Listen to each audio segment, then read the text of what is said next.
Hello everyone, आज के video में हम पढ़ने वाले हैं क्लास 7 का मैथ एक्सरसाइज 7.2 हम पढ़ रहे थे। इस एक्सरसाइज का हमने 1 से 4 तक क्वेश्चन सॉल्व कर लिया था। आपको पिछले सारे वीडियोस का लिंक डिस्क्रिप्शन बॉक्स में मिल जाएगा या फिर सारे वीडियोस प्लेलिस्ट में अवेलेबल होते हैं, तो वहाँ जाकर आप देख सकते हैं। एंड अगर आप क्लास 8 का इंग्लिश और इंग्लिश ग्रामर स्टार्टिंग से पढ़ना चाहते हैं तो इसके लिए मेरे सेकंड चैनल से जुड़ सकते हैं। मेरे सेकंड चैनल का लिंक भी आपको डिस्क्रिप्शन बॉक्स में मिल जाएगा। आज के वीडियो में हम स्टार्ट करेंगे क्वेश्चन नंबर 5 से। क्वेश्चन नंबर 5 में कह रहा है, दिए गए चित्र में त्रिभुज ABC में कोण A 40 डिग्री, कोण C 35 डिग्री तथा भुजा AB 2.5 सेंटीमीटर है तथा त्रिभुज DEF में कोण F 35 डिग्री, कोण E 105 डिग्री एवं भुजा DE बराबर 2.5 सेंटीमीटर। तो बताइए क्या त्रिभुज ABC सर्वांग त्रिभुज DEF। यहाँ पर दो त्रिभुज दिया गया है। त्रिभुज ABC में कोण A 40 डिग्री है, कोण C 35 डिग्री है और AB भुजा 2.5 सेंटीमीटर है। तो ये सारा चीज़ क्वेश्चन में दिया गया है। त्रिभुज DEF में कोण F 35 डिग्री, कोण F 35 डिग्री, कोण E 105 डिग्री और DE भुजा 2.5 सेंटीमीटर है। इसमें पूछ रहा है कि त्रिभुज ABC सर्वांग सम त्रिभुज DEF यानी कि क्या ये त्रिभुज इस त्रिभुज के सर्वांग सम है। तो चलिए हम देखते हैं कि ये त्रिभुज जो है सर्वांग सम है या नहीं है। दोस्तों, हम जानते हैं कि त्रिभुज के तीनों कोणों का योग 180 डिग्री होता है। तो यहाँ पर इन दोनों त्रिभुज में दो कोणों का माप दिया गया है, इसमें भी दो कोणों का माप दिया गया है। दो त्रिभुज सर्वांग सम तभी होगा जब उसकी तीनों भुजाएं बराबर होगी। जब इस त्रिभुज के तीनों भुजाओं के बराबर इस त्रिभुज की तीनों भुजाएं होंगी और इस त्रिभुज के तीनों कोण के बराबर इस त्रिभुज का कोण होगा, तभी दोनों त्रिभुज सर्वांग सम होगा। तो यहाँ पर जो मैंने लिखा हुआ है ये सारा चीज़ क्वेश्चन में दिया गया है कि त्रिभुज ABC में कोण A 40 डिग्री, कोण C 35 डिग्री और AB भुजा 2.5 सेंटीमीटर है और त्रिभुज DEF में कोण F 35, कोण E 105 और DE भुजा 2.5 सेंटीमीटर है। तो हमें ये बताना है कि त्रिभुज ABC DEF त्रिभुज के सर्वांग सम है या नहीं है। त्रिभुज ABC में दो कोण दिया गया है 40 और 35। तो त्रिभुज के तीनों कोणों का योग 180 डिग्री होता है। तो हम यहाँ पर लिखेंगे त्रिभुज ABC में कोण A प्लस कोण B प्लस कोण C बराबर 180 डिग्री। कोण A यहाँ पर 40 डिग्री दिया हुआ है, तो कोण A की जगह पे हम लिखेंगे 40 डिग्री। कोण B नहीं दिया गया है तो कोण B लिख देंगे। कोण C है 35 डिग्री, तो यहाँ पर कोण 35 डिग्री लिख देंगे बराबर 180 डिग्री। कोण B प्लस 40 और 35 को जोड़ेंगे तो कितना होगा 75। कोण 75 डिग्री बराबर 180 डिग्री। कोण B बराबर 180 डिग्री माइनस कोण 75 डिग्री। 75 को जब हम इस साइड लाएंगे तो ये माइनस में बन के आएगा, तो हम 180 डिग्री में 75 डिग्री को माइनस कर देंगे तो हमारा आ जाएगा कोण B 105 डिग्री। हमारा कोण B आ गया 105 डिग्री। तो यहाँ पर हम लिख देंगे कोण B 105 डिग्री। अब हम देखते हैं कोण DEF में। यहाँ पर भी दो कोण दिया गया है और एक कोण हमें ज्ञात करना है। तो हम लिखेंगे त्रिभुज DEF में कोण D प्लस कोण E प्लस कोण F बराबर 180 डिग्री। कोण D नहीं दिया गया है तो यहाँ पर हम कोण D ही लिख देंगे प्लस कोण E है 105 डिग्री, तो यहाँ पर हम लिखेंगे 105 डिग्री। यहाँ पर कोण यानी कि एंगल का सिंबल दे देंगे प्लस कोण F 35 डिग्री है, यहाँ पर लिखेंगे 35 डिग्री 180। कोण D प्लस 105 और 35 को जोड़ेंगे तो कितना हो जाएगा 140 डिग्री। दोनों को जोड़कर 140 डिग्री हो गया और ये 180 यहाँ पर लिख देंगे। कोण D बराबर 180 कोण 180 डिग्री माइनस कोण 140 डिग्री। तो 180 में से 140 जाएगा तो कितना आ जाएगा 40 डिग्री। कोण डी आ गया हमारा 40 डिग्री। तो यहाँ पर लिख देंगे कोण डी 40 डिग्री। तो यहाँ पर हमने इन दोनों त्रिभुज के कोणों का माप देखा, दोनों त्रिभुज के कोणों का माप निकाला।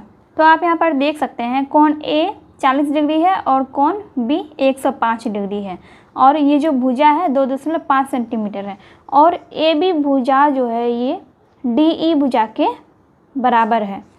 कोण डी भी यहाँ पर 40 डिग्री है और कोण ई 105 डिग्री। मतलब इन दोनों त्रिभुजों में संगत भुजाओं पर जो कोण बन रहे हैं वो दोनों बराबर हैं। तो हमने यहाँ पर पढ़ा था कि यदि एक त्रिभुज के दो कोण एवं संगत भुजा दूसरे त्रिभुज के दो कोण एवं संगत भुजा के बराबर हो तो दोनों त्रिभुज सर्वांगसम होंगे। तो जैसी स्थिति इसमें है वैसा ही इसमें भी है। यहाँ पर भी संगत भुजाओं पर दो कोण बन रहे हैं जो कि बराबर हैं, और यहाँ पर भी आप देख सकते हैं ये जो दो कोण बन रहे हैं और इसकी जो संगत भुजाएं हैं इन त्रिभुजों की, इस पे ये दोनों कोण बन रहे हैं। कोण ए कोण डी के बराबर है, यहाँ भी कोण ए कोण डी के बराबर है, कोण बी कोण ई के बराबर है, कोण बी कोण ई के बराबर है, और ए बी भुजा डी ई भुजा के बराबर है, ए बी भुजा डी ई भुजा के बराबर है। तो त्रिभुज ए बी सी सर्वांगसम है त्रिभुज डी ई एफ के, तो इसलिए यहाँ पर भी ये दोनों त्रिभुज सर्वांगसम हैं। तो यहाँ पर हम लिखेंगे त्रिभुज ए बी सी सर्वांगसम त्रिभुज D E F. A B भुजा डी ई भुजा के बराबर है, ए बी बराबर डी ई, बी सी भुजा ई एफ भुजा के बराबर है, बी सी बराबर ई एफ, ए सी भुजा डी एफ भुजा के बराबर है, ए सी बराबर डी एफ, और कोण ए कोण डी के बराबर है 40 डिग्री। ठीक है, कोण ए और कोण डी 40 डिग्री का है, कोण बी और कोण ई 105 डिग्री का है। तो इसलिए हम लिखेंगे, इसलिए त्रिभुज ए बी सी सर्वांगसम त्रिभुज डी ई एफ। और ये दोनों त्रिभुज कौन से प्रतिबंध से सर्वांगसम है? तो ये वाला कौन सा प्रतिबंध है? ए एस ए, यानी कि कोण भुजा कोण ए एस ए प्रतिबंध। तो यहाँ पर हम लिखेंगे कोण भुजा कोण प्रतिबंध से, यानी कि ए एस ए प्रतिबंध से। तो ये दोनों त्रिभुज सर्वांगसम हैं ए एस ए प्रतिबंध से। आई होप आपको 5 नंबर का क्वेश्चन समझ में आ गया होगा। अब हम 6 नंबर का क्वेश्चन बनाएंगे। यहाँ पे बोल रहा है भुजाओं को माप कर लिखिए। 2 त्रिभुज दिया गया है, इस त्रिभुज का तीनों कोण और इस त्रिभुज का तीनों कोण बराबर है। चलिए हम इसके भुजाओं को माप कर देखते हैं।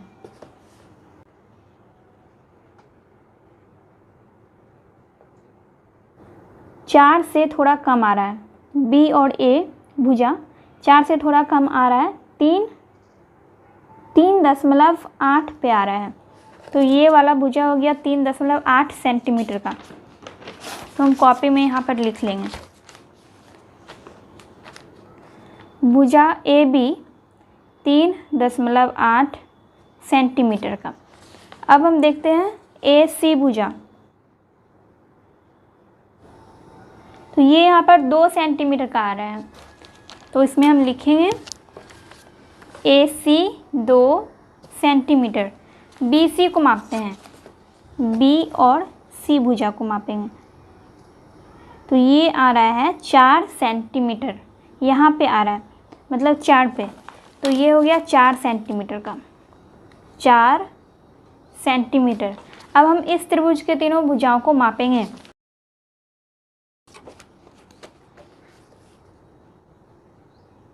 यहाँ पर आप देख सकते हैं ये भी 4 से कम आ रहा है, ये भी 3.8 सेंटीमीटर का ये भुजा है। P और Q भुजा 3.8 सेंटीमीटर का है, 3.8 सेंटीमीटर। P R को मापेंगे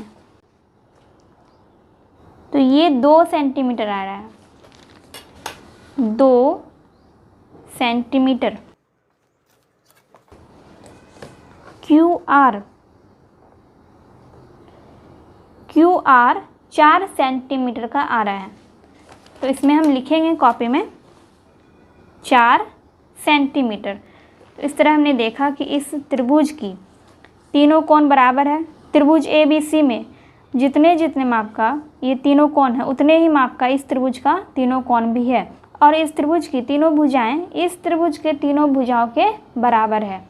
तो हम लिखेंगे कोण A बराबर कोण P, कोण A बराबर कोण P ये है 100 डिग्री का, कोण B बराबर कोण Q 30 डिग्री, कोण C बराबर कोण R, कोण C बराबर कोण R ये है 70 डिग्री का। अब भुजाओं की माप हम लिखेंगे। AB भुजा, भुजा AB बराबर भुजा PQ, भुजा AB PQ भुजा के बराबर है और इसकी माप है 3.8 सेंटीमीटर। BC भुजा QR भुजा के बराबर है, BC बराबर QR और इसकी माप है 4 सेंटीमीटर। AC भुजा PR भुजा के बराबर है, AC बराबर PR, इसकी माप है 2 सेंटीमीटर। क्वेश्चन में इतना कह रहा था कि भुजाओं को माप कर लिखिए, तो हमने यहाँ पर भुजाओं को माप कर लिखा और हमने इसमें ये देखा कि जब किसी दो त्रिभुज की कोणों की माप समान होती है तो उसकी भुजाएं भी बराबर होती है। ठीक है, तो ये दोनों त्रिभुज सर्वांगसम है, त्रिभुज ABC सर्वांगसम त्रिभुज PQR। चलिए 6 नंबर का सेकेंड नंबर का क्वेश्चन देखते हैं। नीचे दिए गए समान माप की भुजाओं वाले त्रिभुजों के कोणों को मापिए। तो ये दोनों त्रिभुजों की भुजाएं समान हैं। ठीक है, आप भी इसी प्रकार एक ही माप व संगत कोण वाले त्रिभुज अपनी कॉपी में बनाइए व बताइए कि दोनों में से कौन से त्रिभुज सदैव सर्वांगसम प्राप्त होते हैं। तो चलिए हम इन दोनों त्रिभुजों को माप कर देखते हैं। त्रिभुज को मापने के लिए हम चांद की सहायता लेंगे और यहाँ पर जो इसका ये पॉइंट होता है इसको हम यहाँ पर रखेंगे और इस वाले रेखा को इस पे रखेंगे। तो इस तरह से हम इसको रखेंगे और ये जो लाइन है ये 60 पर आ रहा है। ठीक है, मतलब ये वाला जो कोण है ये है 60 डिग्री का। अब हम इस वाले कोण को मापेंगे, ये वाला कोण, तो इसको हम ऐसे करके रखेंगे। इस वाले लाइन को हमने नीचे वाले लाइन पे रखा और ये वाला जो लाइन है, ये वाला लाइन इस त्रिभुज का जो लाइन है इस 60 पे आ रहा है, तो ये वाला भी 60 डिग्री का कोण है। अब इसको मापेंगे, ये वाला कोण, इसको मापने के लिए हम चांद को इस तरह से रखेंगे, इस वाले पॉइंट को हम इस वाले पॉइंट पे रखेंगे और इस वाले लाइन को इस वाले लाइन पे रखेंगे। तो इस तरह से हम कोण को चांद को रखेंगे। तो आप देख सकते हैं ये वाला जो लाइन है त्रिभुज का, जो ये वाला लाइन है ये भी 60 पर आ रहा है, तो ये वाला भी 60 डिग्री का कोण है। उसी तरह से हम इस वाले त्रिभुज को भी माप लेंगे। तो पहले हम कोण P को मापते हैं। इस वाले कोण को मापने के लिए हम इस वाले पॉइंट को यहाँ पर रखेंगे और इस वाले लाइन को इस वाले लाइन पे रखेंगे। तो इस तरह से हमने चांद को रखा और आप देख सकते हैं कि त्रिभुज का जो ये वाला लाइन है ये 60 पर आ रहा है। ठीक है, ये 60 पर आ रहा है, तो ये वाला कोण जो है 60 डिग्री का है। अब हम कोण Q को मापेंगे। इसको मापने के लिए हम इस पॉइंट को इस पॉइंट पे रखेंगे और इस वाले लाइन को इस वाले लाइन पे रखेंगे इस तरह से। ठीक है, तो यहाँ पर आप देख सकते हैं त्रिभुज का जो ये वाला लाइन है ये 60 पर आ रहा है, तो ये वाला कोण भी 60 डिग्री का हो गया। अब हम कोण R को मापेंगे। तो हम चांद को यहाँ पर रखेंगे इस वाले पॉइंट पे। त्रिभुज का जो ये वाला लाइन है ये 60 पर आ रहा है, तो ये वाला कोण भी 60 डिग्री का हो गया। हमने जो यहाँ पर फिगर बनाया है इसमें हम तीनों त्रिभुज के तीनों कोणों का माप लिख देंगे। कोण M 60 डिग्री, कोण N 60 डिग्री और कोण O ये भी 60 डिग्री का है। कोण P 60 डिग्री, कोण Q 60 डिग्री और कोण R भी 60 डिग्री का। तो त्रिभुज के तीनों कोणों का माप कितना हो गया? 180 डिग्री। 60, 60 और 60 180 डिग्री। कोण M कोण Q के बराबर है। कोण M बराबर कोण Q बराबर 60 डिग्री। कोण N बराबर कोण P, कोण N बराबर कोण P और इसकी माप है 60 डिग्री। कोण O बराबर कोण R, कोण O कोण R के बराबर है। कोण O बराबर कोण R ये भी 60 डिग्री का है। तो यहाँ पर हमने ये देखा था पहले त्रिभुज का तीनों कोण दूसरे त्रिभुज के तीनों कोण के बराबर होता है तो उसकी भुजाएं भी बराबर होती है।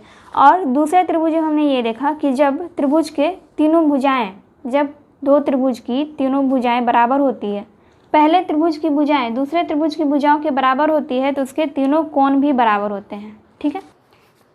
फर्स्ट नंबर में हमने देखा कि जब त्रिभुज के तीनों कोण बराबर होते हैं, दो त्रिभुजों में पहले त्रिभुज का कोण दूसरे त्रिभुज के कोण के बराबर होता है तो उसकी भुजाएं भी बराबर होती है। और दूसरे त्रिभुज में हमने देखा कि जब दो त्रिभुज में पहले त्रिभुज की भुजाएं दूसरे त्रिभुज की भुजाओं के बराबर होती है तो उसके तीनों कोण भी बराबर होते हैं। तो ये दोनों त्रिभुज सर्वांगसम है। ये त्रिभुज भी सर्वांगसम है और ये दोनों त्रिभुज भी सर्वांगसम है। तो ये हो गया हमारा 6 नंबर का सेकेंड नंबर का आंसर और ये फर्स्ट नंबर का आंसर। चलिए अब हम क्वेश्चन नंबर 7 बनाते हैं। क्वेश्चन नंबर 7 में बोल रहे हैं नीचे दी गई आकृतियों में सर्वांगसम त्रिभुजों के जोड़े पहचान कर लिखो। उसमें से एक त्रिभुज की भुजाएं तथा कोण तथा उनकी संगत भुजाएं व कोण सर्वांगसम त्रिभुज में से छांटकर लिखो। यहाँ पर दो त्रिभुज दिया गया है। ठीक है। ये पहला वाला जो त्रिभुज है इसमें भी दो त्रिभुज बना है और ये दूसरा वाला जो त्रिभुज है इसमें भी दो त्रिभुज बना है। तो यहाँ पर कह रहा है कि सर्वांगसम त्रिभुजों के जोड़े पहचान कर लिखो। सर्वांगसम त्रिभुजों का जोड़ा हमें लिखना है और त्रिभुज की भुजाएं और कोण और उनकी संगत भुजाएं भी लिखना है। तो चलिए देखते हैं हम इसको। ये जो यहाँ पर चित्र दिया गया है इसमें दो चिन्ह लगा हुआ है। ठीक है। इसमें भी एक चिन्ह लगा हुआ है और इसमें भी एक चिन्ह लगा हुआ है। मतलब ये वाली भुजा जो है भुजा ए बी ये ए सी भुजा के बराबर है। तो हम यहाँ पर लिखेंगे ए बी बराबर ए सी। ए बी भुजा ए सी भुजा के बराबर है। और यहाँ पर दो चिन्ह लगा हुआ है। यहाँ पर भी दो चिन्ह है और यहाँ पर भी दो चिन्ह है। मतलब कि बी डी भुजा डी सी भुजा के बराबर है। तो लिखेंगे हम बी डी बराबर डी सी लिखें या फिर सी डी लिख सकते हैं। बी डी बराबर सी डी ये वाली भुजा इस वाली भुजा के बराबर है। और इसमें एक भुजा कॉमन है। ठीक है।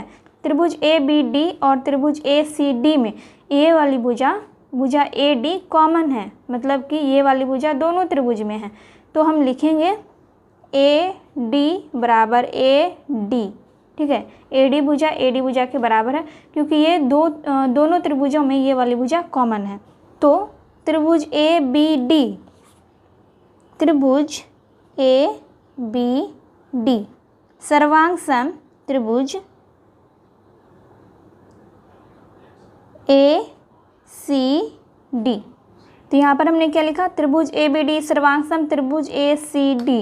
अब यहाँ पर देखिए ए बी भुजा ए सी भुजा के बराबर है, ए बी भुजा ए सी भुजा के बराबर है, बी डी भुजा सी डी भुजा के बराबर है, बी डी भुजा सी डी भुजा के बराबर है, ए डी भुजा ए डी भुजा के बराबर है, ए डी भुजा ए डी भुजा के बराबर है।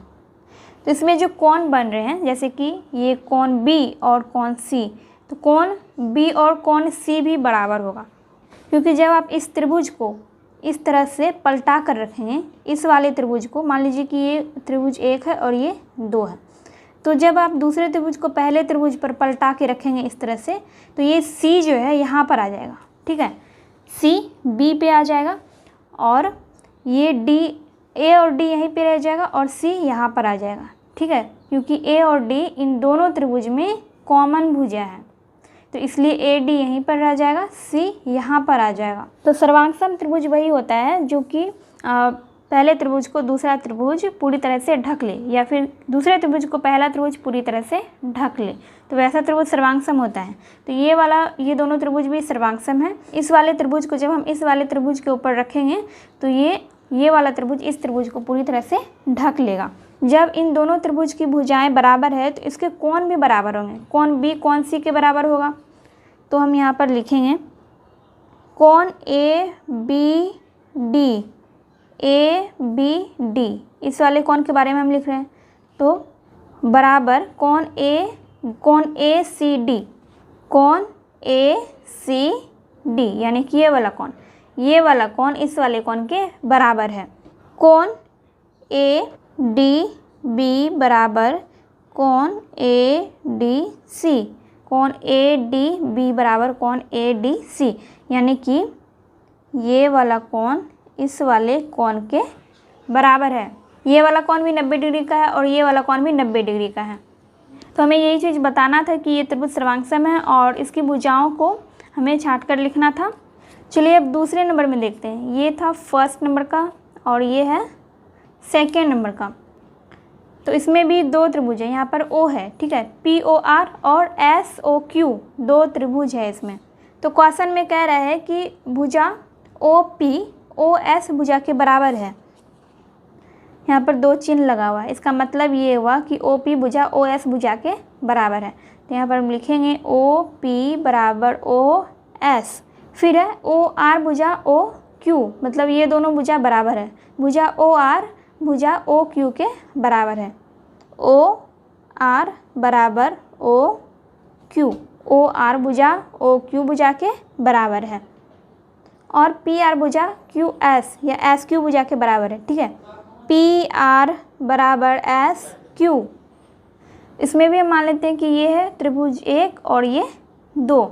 जब आप दूसरे त्रिभुज को इस वाले त्रिभुज पे रखेंगे तो ये S वाला जो पॉइंट है ये S इस पे आ जाएगा, P पे, ठीक है। S आ जाएगा P पे, S P पर चला जाएगा और Q आ जाएगा R पे, क्योंकि ये वाली भुजा इस वाली भुजा के बराबर है। तो जब हम त्रिभुज को पलटा कर रखेंगे इस त्रिभुज पर तो ये वाली बड़ी वाली भुजा इस वाली भुजा पर आ जाएगी, ठीक है, और ये वाली भुजा इस वाली भुजा पर आ जाएगी। तो हम त्रिभुज को इस तरह से पलटाएंगे कि S पॉइंट P पॉइंट पे चला जाए और Q पॉइंट R पॉइंट पे चला जाए, तभी ये त्रिभुज इस त्रिभुज को पूरी तरह से ढक पाएगा। तो हमने ये देखा कि पहले त्रिभुज की तीनों भुजाएं दूसरे त्रिभुज की तीनों भुजाओं के बराबर है। PR भुजा SQ भुजा के बराबर है, OR भुजा OQ भुजा के बराबर है और OP भुजा OS भुजा के बराबर है। तो यहाँ पर हम लिखेंगे त्रिभुज POR सर्वांग सम त्रिभुज SOQ।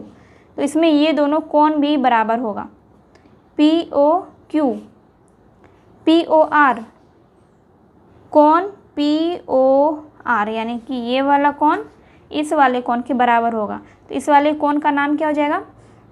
SOQ। इस वाले त्रिभुज का नाम हो गया SOQ। हमने यहाँ पर SOQ क्यों लिखा है? क्योंकि POR त्रिभुज जो है वो SOQ त्रिभुज के बराबर है, ठीक है।